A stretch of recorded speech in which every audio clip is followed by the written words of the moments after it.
ශ්‍රී ලංකාවේ නාගරික ක්‍රියාවලිය සහ නාගරික මධ්‍යස්ථානාශ්‍රිත වාස්තුවිද්‍යා පාඩම් මාලාවේ මීළඟ පාඩම තමයි මා මේ අවස්ථාවේදී සිදු කිරීමට බලාපොරොත්තු වෙන්නේ. මේ දේශනය තුලදී මා සාකච්ඡා කරනවා සීගිරි නාගරිකරණය පිළිබඳ. සීගිරි නාගරිකරණය පිළිබඳ අපි සාකච්ඡා කිරීමේදී මෙතනදී පැහැදිලි කරන්න අවශ්‍ය වෙනවා නාගරිකරණ ක්‍රියාවලියක් තුළ කොහොමද සීගිරිය නගරයක් වුණේ කියන කාරණය. මේ සඳහා අපි පුරාවිද්‍යාත්මක මූලාශ්‍රය, සාහිත්‍යමය මූලාශ්‍රය පිළිබඳව අවධානය යොමු කරමින් මේ නාගරික මධ්‍යස්ථානය පිළිබඳ සහ එහි වාස්තු විද්‍යාත්මක නිර්මාණ පිළිබඳ අධ්‍යයනය කිරීම පිළිබඳ පැහැදිලි කරමු. සීගිරිය අපි ගත්තහම විශේෂයෙන්ම ශ්‍රී ලංකාවේ භූමිය ගත්තහම භූමිය මැද පිහිටන ස්ථානයක් විදිහට අපිට පෙන්වලා දෙන්න පුළුවන් වෙනවා. මේ සීගිරියේ පිහිටීම අපි හඳුනාගන්නේ ස්වභාවික පාෂාණ ඛණ්ඩයක් පදනම් කරගෙන ඇති වෙලා තියෙන ඛණ්ඩක් විදිහට. මේ ස්වභාවික පාෂාණය පදනම් කරගෙන තමයි සීගිරි නාගරිකරණ මධ්‍යස්ථානය බිහි වෙන්නේ. අපිට මේ ඡායාරූපය බැලුවත් මෙතනදී තා හොඳින් පැහැදිලි වෙනවා මේ සීගිරියේ පිහිටීම කුමන ආකාරයටද තියෙන්නේ කියන කාරණය.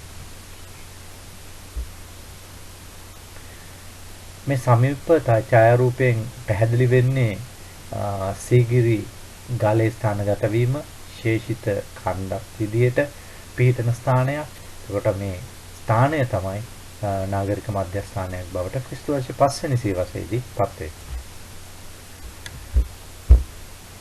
සමීප දර්ශනයක් සීගිරි නගරය පිළිබඳ එහි කේන්ද්‍රයේ වශයෙන් සලකන සීගිරි ගලෙහි ඉහළ කොටස සහ එහි උතුරුපස පිහිටන වාස්තු විද්‍යාත්මක නිර්මාණ පිළිබඳව මේ ඡායාරූපයෙන් ඔබට දැක ගන්න හැකියාව ලැබෙනවා. සීගිරිය සුවිශේෂ වෙන්නේ වාස්තු විද්‍යාත්මක නිර්මාණ වලට පමණක් නෙමෙයි. එහි තියෙන කැටයම් එකම චිත්‍ර විශේෂයෙන්ම චිත්‍ර සීගිරිය ලෝක ප්‍රසිද්ධ වීමට ප්‍රධාන හේතුවක් වෙලා තියෙනවා. සීගිරිය ගත්තහම සීගිරිය පිහිටන්නේ මධ්‍ය කඳුකරේ උතුරු කඳු බෑවුමේ. එතකොට මේ උතුරු කඳු බෑවුම අපිට විශේෂයෙන්ම අයත් වෙන්නේ අන්තර්මධ්‍යම කලාපයට. මේ අන්තර්මධ්‍යම කලාපයේ උතුරු කඳු බෑවුමේ පිහිටන සීගිරිය විශේෂයෙන්ම උතුරු මැද ඒකම බටහිර සහ අන්තර්මධ්‍යම ප්‍රදේශයේ විදිහට සලකන කුරුණෑගල අයිතිවන ඒ වයඹ පළාතට බොහොම සමීපව පිහිටීම ඉතාමත්ම වැදගත් වෙනවා. ඒකම සීගිරියේ මේ පිහිටීම තුළ පළාත් සමග ඍජු සම්බන්ධතාවය පවත්වාගෙන යාමට සහ ඒක වර්ධනය කිරීමට බෙහෙවින්ම පහසු වෙලා තියෙනවා. ඊටාම මැද කොටසක ලංකාවේ මැද කොටසක සීගිරිය ස්ථානගත වීම සඳහා ඒ කේන්ද්‍රීය ස්ථාන වශයෙන් සීගිරියෙහි පිහිටීමත් එක්ක එතන ඉඳලා අනුරාධපුර ප්‍රදේශයට, එතන ඉඳලා නැගෙනහිර පැත්තට, එතන ඉඳලා කඳුකර කලාපයට, එතන ඉඳලා විශේෂයෙන්ම වයඹ පළාත ඇතුළු ඒ ප්‍රදේශවලට ඍජුව සම්බන්ධ වීමේ හැකියාවක් සීගිරිය රට මැද ස්ථානගත වීම තුළ අපට හඳුනා ගන්න හැකියාවක් වෙලා තියෙනවා. එතකොට සීගිරිය පිහිටන්නේ අන්තර්මධ්‍යම කලාපයේ ආසන්නයේ විශේෂයෙන්ම වියලි කලාපයේ අයිති ප්‍රදේශයේ අනුරාධපුර යුගයේ රාජධානියක් විදිහට තමයි අපි සීගිරිය සලකන්නේ. අනුරාධපුරය ප්‍රථම වරට රාජධානියක් බවට පත් වුණා. ඊට පස්සේ අනුරාධපුර මැද අවදිය වෙන විට ක්‍රිස්තු වර්ෂ 5 වෙනි සියවස වෙන විට සීගිරිය නැවත රාජධානියක් බවට පත්වීම හඳුනා ගන්නවා. එතකොට උතුරු මැද පළාතේ විශේෂයෙන්ම අනුරාධපුරයේ ජනවාස වෙනවා වගේම ඒකම මධ්‍යම පළාතට අයිති සීගිරිය දඹුල්ලට ආසන්න අන්තර් මධ්‍යම පළාතේ නාගරික මධ්‍යස්ථානයක් බවට පත් වෙනවා.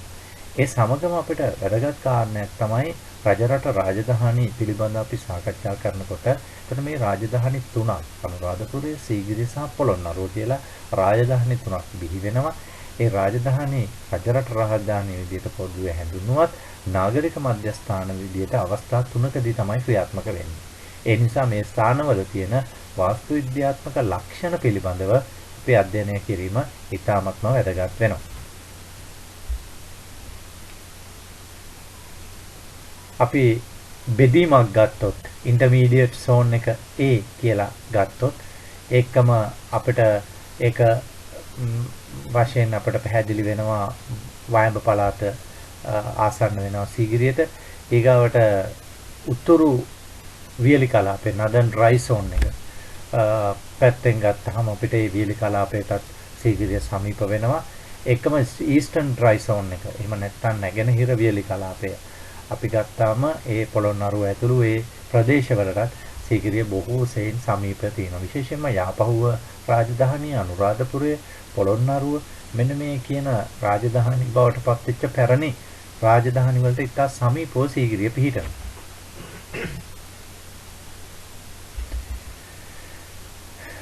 සීගිරිය පුරාවිද්‍යා භූදර්ශනය අපි ගත්තාම ඉතාමත්ම පැහැදිලි.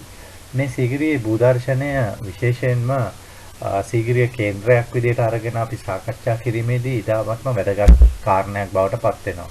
ඔබට මේ සැලැස්මේ පැහැදිලිව හඳුනා ගන්න හැකියාව ලැබෙනවා ගංගානින්න කීපයක්ම සීගිරිය ආසන්නයෙන් ගලාගෙන යාම. ඒකට සීගිරිය ආසන්නයෙන් මේ ගංගා කීපයක් ගලාගෙන යාම නිසා විශේෂයෙන්ම සාරවත් නිම්නයක් බවට සීගිරියපත් වෙනවා. ඒකම ඊට පස්සේ අපි දකිනවා මේ ගංගා නිම්නය ඇසුරෙන් සීගිරියේ මධ්‍ය ප්‍රදේශයේ නැත්නම් කේන්ද්‍රීය ප්‍රදේශයේ තුල විශේෂයෙන්ම වාරි කර්මාන්ත බිහිවීමක් අපිට හඳුනා ගන්න පුළුවන් වෙනවා. මේක තද කොළ පාටින් අපි දක්වන මේ සීගිරියේ කේන්ද්‍රීය ප්‍රදේශයේ මේ වාරි කටයුතුත් එක්ක ඇතිවෙන තත්ත්වයන් නාගරිකරණ ක්‍රියාවලියට ඉතාමත්ම අවශ්‍යතාවයක් බවට පත් වෙනවා. ඒකම අපි ඊට පස්සේ දකිනවා පර්යන්ත ප්‍රදේශය විශේෂයෙන් මැදිරිගිරිය පැත්ත දිඹුලාගල ඒ පැත්තට යනවා. ඊට පස්සේ අනුරාධපුරයේ පැත්තට එනවා. පුලියන්කුලම ඒ වගේ පැතිවලට ඒකම අනිත් පැත්තෙන් වායන්ත පැත්තෙන් සැස්සේරුව යාපහුව ඒ ආසන්න ප්‍රදේශවලටම මේ පර්යන්ත කලාපය තුළ සීගිරියේ ව්‍යාප්ත වීමට මූලික වශයෙන් බලපාන. සීගිරිය අවට භූදර්ශනය අපි ගත්තාම ඉතාමත්ම පැහැදිලි කොපමණ වාරි ප්‍රමාණයක් කොපමණ ජනාවාස තත්ත්වයක් කොපමණ ප්‍රමාණයක් භූදර්ශනය ගොඩ නැගීම සඳහා මේ බලපෑවද කියන කාරණය මේ සිටියම දකිද්දී අපට ඉතාමත්ම වැදගත් වෙනවා. විශේෂයෙන්ම රිටිගල ආසන්න වෙනවා හබරන ඒකම වගේ තැන් දඹුල්ල මේ වගේ තැන් ඉත සීගිරියට ආසන්නෙන් පිටලා තියෙන විශාල වාරි කර්මාන්ත ප්‍රමාණයක් සීගිරිය ආසන්න භූමිවල විශේෂයෙන් ගංගා නිම්න පදනම් කරගෙන බිහි වෙනවා. මේවා ගොඩක් වෙලාවට අපි හඳුනාගන්නේ එල්ලංගා ක්‍රමයකට එහෙම නැත්නම් පද්ධති ක්‍රමයකට සකස් වෙච්ච වාරි කටයුතු. එතකොට ඒ වාරි ක්‍රියාවලියට මේ නාගරික කටයුතු බෙහෙවින් උපස්තම්භ වෙන්නේ නැති කියලා පෙන්වලා දෙන්න හැකියාව තියෙනවා. සීගිරිය සහ එහි ආසන්න ප්‍රදේශවල විශේෂයෙන්ම මෙතනදී පැහැදිලි වෙන්නේ වාරි කර්මාන්තයට අදාළ තොරතුරු විශාල ප්‍රමාණයක් සඳහන් වෙනවා.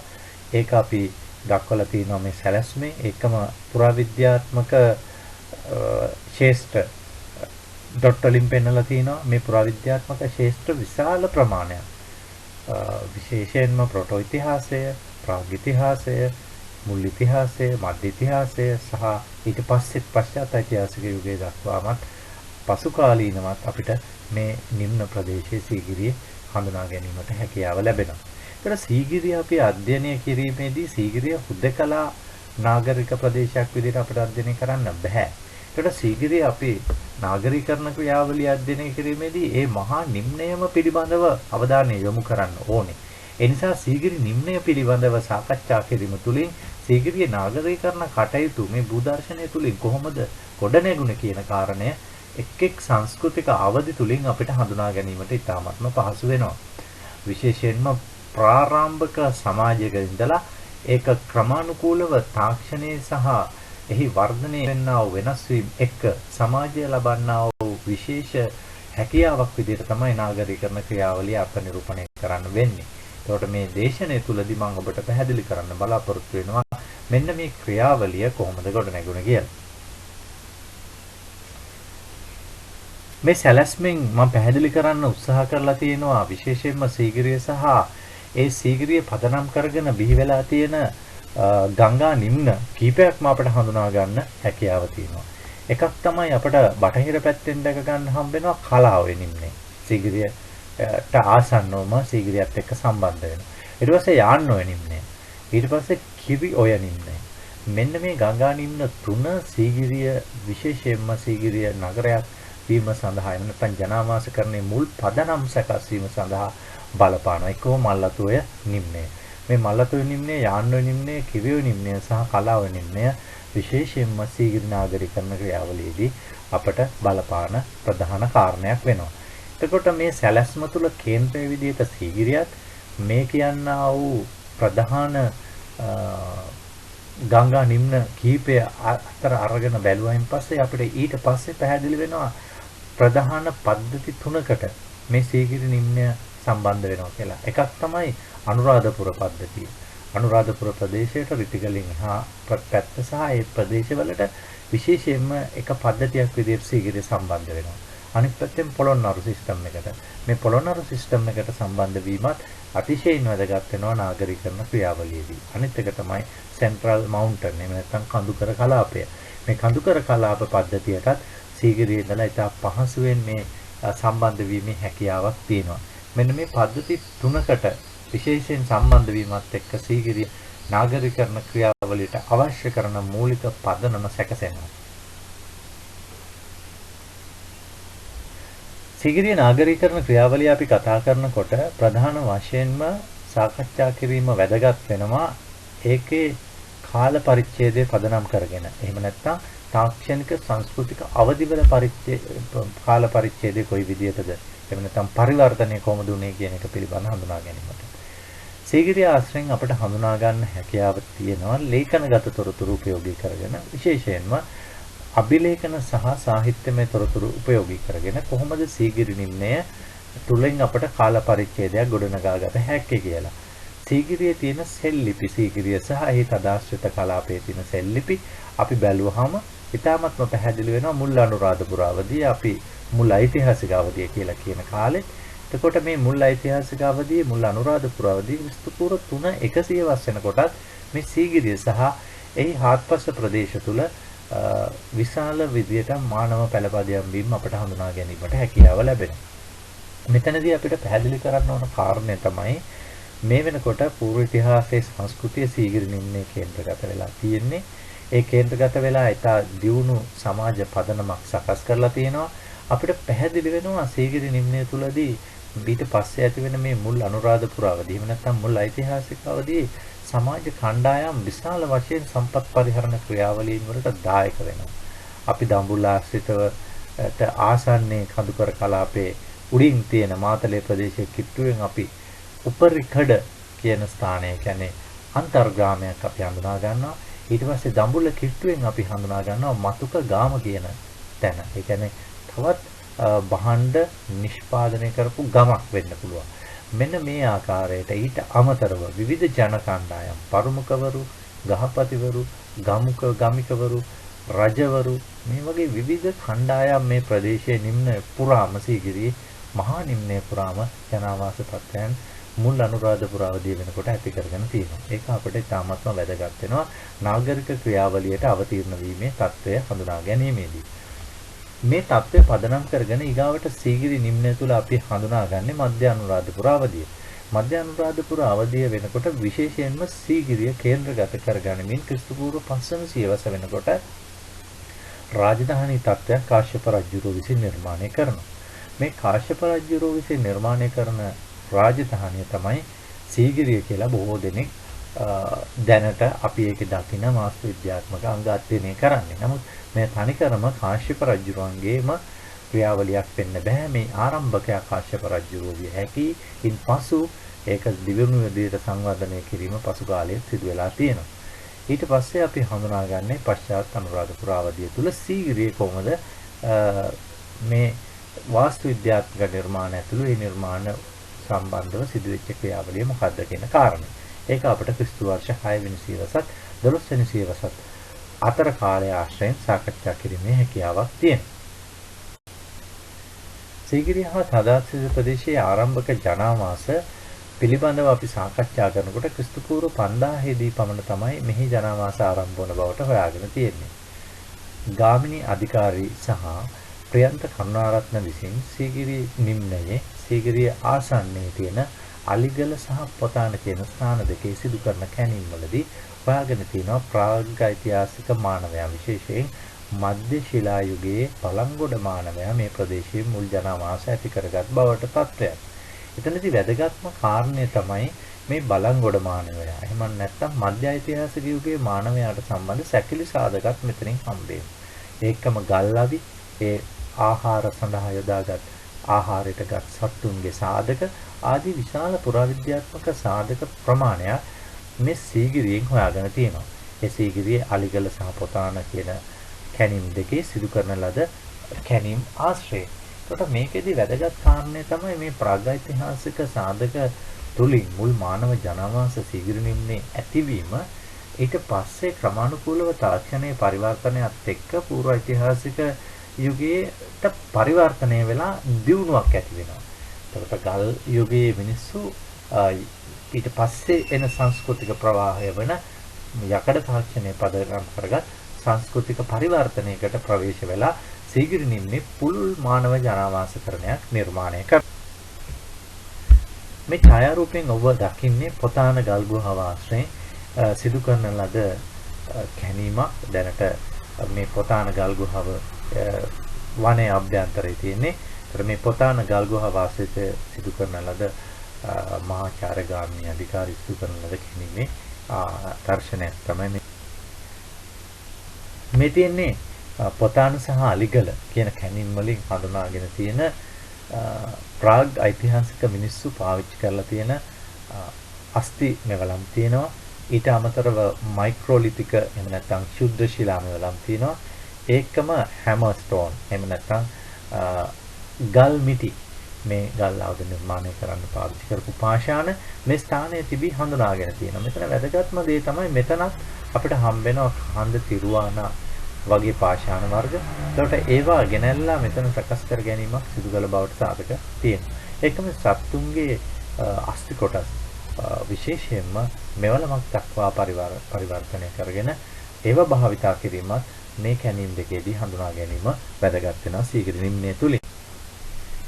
මේ ඔබ දකින්නේ පොතාන ගල් ගුහාව ආශ්‍රිතව හඳුනාගත් ලද බලංගොඩ මානවයාගේ සැකිල්ල අදින් අවුරුදු 5000 පමණ පැරණි මේ සැකිල්ල වලදමා තිබෙන ආකාරය තමයි මේ ඡායාරූපයෙන් දකින්නේ.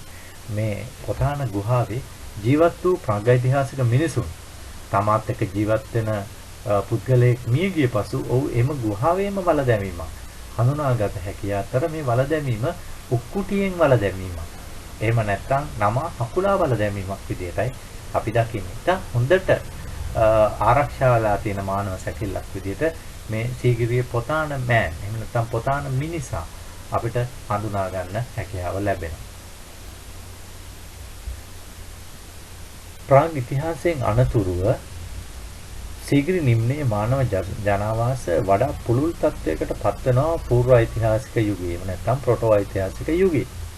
ප්‍රොටෝ ඓතිහාසික යුගයේ තුල සීගිරිය සහ එහි තදාශ්‍රිත ප්‍රදේශ වටා එක්තරා ආකාරයකට අපි හඳුනා ගන්නවා ප්‍රධාන වශයෙන්ම පූර්ව ඓතිහාසික සංස්කෘතියේ වැඩි ස්ථානගත වීම. මේ මහා නිම්න ප්‍රදේශයෙන් අපි බංකට්ටුව, ගලේවැල, රොටවැව, කන්දලම, කලවැල උල්පත, ආනකටාව, ඒකම වට්ටක්කාවාඩිය වගේ ස්ථාන රාශියක මේ ප්‍රොටෝ ඓතිහාසික ජනාවාස ස්ථානගත වෙච්ච බවට හඳුනාගෙන තියෙනවා. පුරාවිද්‍යා පර්යේෂකයන් පෙන්වා දෙන ආකාරයට මේ ස්ථාන අතර බොහෝ විට ඒ යුගයේ මිනිසුන් වල දැමූ සොහොන් හඳුනාගෙන තියෙනවා. ඒකට මේ සොහොන් වැදගත් වෙන්නේ මානව ජනාවාසකරණය පිළිබඳ අපි ජනාවාස පුරාවිද්‍යාව අධ්‍යයනය කරනකොට. ඒකට සීගිරි නිම්නයේ විශේෂයෙන්ම නාගරිකරණ ක්‍රියාවලියට අවතීර්ණ වෙන්න කලින් මේ පූර්ව ඓතිහාසික මිනිසුන් යකඩ තාක්ෂණය පදනම් කරගෙන ඒ ප්‍රදේශයට එන්න ප්‍රධාන හේතුවක් තියෙනවා. ඒ තමයි අනුරාධපුරයෙන් උඩ මේ කඳුකර කලාපයට ආසන්න පහත් කඳුකර කලාපවල මේ අය පදිංචි වෙලා මේ කඳුකර කලාපයේ තියෙන සම්පත් අත්පත් කර ගැනීමේ ක්‍රියාවලියකට මොවුන් අවතීර්ණ වෙනවා. මේ සම්පත් අත්පත් කර ගැනීමේදී ඛනිජ සම්පත් එක් පැත්තකින් වෙනවා, අනිත් පැත්තට අපිට කුළුබඩු වෙනවා. ඒකට මේ ඛනිජ සම්පත් අත්පත් කර ගැනීමේ ක්‍රියාවලිය ප්‍රධාන වෙන්නේ ඔවුන්ගේ යම් යම් භාණ්ඩ නිෂ්පාදනය කිරීමේ ක්‍රියාවලියද විශේෂයෙන්ම පබළු වැනි පළඳනා මාල අත්පළඳනා වගේ දේවල් සඳහා මේ පාෂාණ අලංකාර නිර්මාණ බවට පත් කරලා තිනවා මේ යුගයේදී. කොට මේ මිනිස්සු මේ සම්පත් ප්‍රයෝජනයට අර ගැනීමේදී කඳුකර කලාපයේ තියෙන දුෂ්කරතාවයන් නිසා ඒකේ තියෙන කිරිශිකර වනය සහ පදිංචි වීමේ අපහසුව එකම දැඩි වර්ෂාව නිසා මේ ප්‍රදේශවලට ආරම්භයේදී ගමන් කරේ නැහැ. පහත් කඳුකර ප්‍රදේශවල තමයි මේ අය ජීවත් වුනේ. ඒකම කඳුකරේ පහත් ප්‍රදේශවල ජීවත් නිසා වර්ෂාව මගින් ඇති කරන්නා වූ ක්‍රියාවලින් එක්ක කාදනය සහ පරිවහනය මෙන්ම තැන්පත් වීමේ ක්‍රියාවලිය තුලදී ඊට සාරවත් පසක් සීග්‍රණීමේ තියෙනවා. ඒ නිසා කෘෂි කටයුතු සිදු කළ මිනිසුන්ට මේ නිම්නේ කෘෂිකාර්මාන්තය පුළුල් ලෙස කරගෙන යාමේ අවකාශයකුත් එක් අතකින් තියෙනවා. ඒ නිසා තමයි ඒ අය ඉබ්බන්කට්ටුව ප්‍රදේශයේ තියෙන ඉඩමොරළුව වැනි කුඩා වාරි නිර්මාණ මේ යුගයේම ආරම්භ කරන්නේ. ඒකට ජලය රැස් කරලා ඒ කටයුතු සිදු කරන මේ මිනිස්සු මේ පරිසරය වෙනස් කිරීමේ ක්‍රියාවලියට එහෙම නැත්නම් යම්කිසි වාස්තුවිද්‍යාත්මක නිර්මාණ ඉදිකිරීමේ ක්‍රමවේදයකට මේ අය යනවා. ඒ නිසා මේ ස්ථාන රාශියකින් අපිට මේ ජනාවාස හම්බ වෙනවා. ඒ යුගීය වාස්තුවිද්‍යාත්මක නිර්මාණ විදියට දැනට අපිට ජනාවාස ඇසුරෙන් නිවාස හඳුනාගෙන නැති වුණත් නමුත් වාස්තුවිද්‍යාත්මකව අපිට වැදගත් වෙනවා මේ අයගේ සුසාන. ඒ සුසානාසිත වාස්තුවිද්‍යාව විශාල ප්‍රමාණයක් මේ සීගිරි නිම්නය තුලින් හඳුනාගෙන සීගිරිය පූර්ව ඓතිහාසික අවධිය පිළිබඳව අපි කතා කරනකොට සීගිරි නිම්නය මේ පූර්ව ඓතිහාසික අවධියේ සුසානාසිත වාස්තුවිද්‍යාව විශේෂයෙන්ම ඉබ්බන්කටුව ගලේවැල කැණීම් වලදී තහවුරු කරගෙන තියෙනවා. ඒක ඉතාමත්ම වැදගත් වෙනවා. මේ සොහොන් දිකිරලා තියෙන ආකාරය පිළිබඳ සිලාමංජුසා සොහොන් ඉබ්බන්කටුවෙන් හම්බෙලා තියෙනවා. ඊට අමතරව මුල්ම මැටිවරු සුසානෙකුත් මේ ඉබ්බන්කටුව සුසානෙන් හඳුනාගෙන තිබීම වැදගත් වෙනවා මේ විශ්වානාසිත වාස්තුවිද්‍යාව අධ්‍යයනය කිරීමේදී. ඊට අමතරව බාරණි සුසාන මේ වගේ සුසාන ආකෘති අපිට ඉබ්බන්කටුවෙන් දැක ගැනීමට හැකියාව ලැබෙනවා. ඒක ගලේ වෙලත් අපි හඳුනා ගන්න මේ සුසාන අභ්‍යන්තරය සකස් කර ගැනීම පිළිබඳ ඉබ්බන්කටුවෙන් අපිට හම්බෙන නිදර්ශන මෘත ශරීරවල කොටස් එහෙම නැත්නම් අස්ථි මේ බාරණි වල තැම්පත් කරලා මේ සුසාන අභ්‍යන්තරයේ තැම්පත් කිරීම තමයි සිදු කරලා තියෙන්නේ. සුසාන ආශ්‍රිතව ඉදිකිරීම අපිට දැක ගන්න හම්බ වෙනවා. මෙතන ක්ලස්ටර් එකක් එහෙම නැත්නම් පොකුරක් ආකාරයට මේ සුසාන ඉදිකර තිබීම පිළිබඳ තොරතුරු. එකම බරණි සුසාන පිළිබඳ සාධක. එකම ඉබ්බන්කටුවේ සුසාන ආශ්‍රිතව කැණීම් වලින් හම් වෙන විවිධ මැටි බඳුන් වර්ග. එකම විදේශීය ඛනිජ පාෂාණ වන කානීලියන් සහ ඇගේට් කියන ඛනිජ පාෂාණ වර්ග දෙක උපයෝගී කරගෙන සහ වීදුරු පබළු උපයෝගී කරගෙන නිර්මාණය කර තියෙන අතිශයින්ම අලංකාර මාලයක්. මේක සීගිරියේ පූර්ව ඓතිහාසික සුසානයක් ආශ්‍රයෙන් තමයි හම්බෙන්නේ. ඒකට සීගිරියේ අනිත් වැදගත් කාරණය තමයි මේ සුසාන ආශ්‍රිතයෙන් හඳුනාගෙන තිනවා මිනිසුන් හිස පළඳන රන් සිරස් පටියක්. ඒකට මේ රන් සිරස් පටියක් හිස පැළඳීම මිනිසෙකු සිදු කරන්නේ යම්කිසි නායකත්වයක් ගම්ම්‍ය කිරීම සඳහා බව තමයි පුරාවිද්‍යාඥයන් විශ්වාස කරන්නේ. එතකොට මේ ප්‍රදේශයේ මේ වෙනකොට ප්‍රාදේශීය නායකත්වයක් ගොඩනැගී තිබුණාද කියන කාරණය අපිට එනවා. විශේෂයෙන්ම ඉහළ කඳුකර කලාපයේ තියෙන සම්පත් අත්පත් කර ගැනීමේ ක්‍රියාවලිය තුළදී ඒවා හැසිරවීමේ නායකත්වය සීගිරි නිම්නය තුළ තියෙන ඇති. ඒ නිසා මේ ආකාරයට දේශීය විදේශීය භාණ්ඩ හසුරුවමින් ඒවා කළමනාකරණය කිරීමට යම් නායකත්වයක් අවශ්‍ය වෙනවා. එවැනි අවස්ථාවක් අපිට අර හිස පනදනාව තුනේ හඳුනාගත හැකි කියලා විශ්වාස කරන්න පුළුවන්. මෙන්න මේ ප්‍රාදේශීය පාලන නායකත්වය ඊටාත්ම වැදගත් වෙන්නේ අපිට මේ සීගිරි නිම්නය තුලදී විශේෂයෙන්ම රාජ්‍යත්වයට එක්ක පදනම් වෙන නාගරිකකරණ ක්‍රියාවලියට අවතීර්ණ වීම සඳහායි. අපි හඳුනා ගනු ලබනවා සීගිරියේ මීළඟට විශේෂයෙන් මුල් ඓතිහාසික යුගය තුලදී සීගිරි නිම්නය තුල ජනාවාස වෙන පිරිස් අතරේ පර්යන්ත කලාප තුල සීගිරි නිම්නයත් ඊට හාත්පස කලාපයත් විවිධ රාජ්‍යත්වයේ පදනම් කරගත් තනතුරු අපිට හඳුනාගත හැකි වෙනවා. ඊටාම ආසන්නයෙන් දඹුල්ලට තියෙන නාලන්ද ප්‍රදේශයේ අපට හම්බෙනවා මහා චූඩික රජු පිළිබඳ සෙල්ලිපියක් දෙමඩෝයෙන්. මේ දෙමඩෝයෙන් හම්බෙන මේ සෙල්ලිපියෙන් මහා චූඩික රජු කියන එකෙන් අර්ථවත් වෙන්නේ මහා මණික බහාරකාරයා කියන අදහස. එහෙම නැත්නම් මේ ඛනිජ අත්පත් කර ගැනීමේ ක්‍රියාවලිය හැසිරුව පුද්ගලයා විදිහට. ඒකට මේක අපිට වැදගත් වෙන කාරණේ තමයි නාගරිකකරණ ක්‍රියාවලියකදී රාජ්‍යත්වයේ අවශ්‍යතාවය.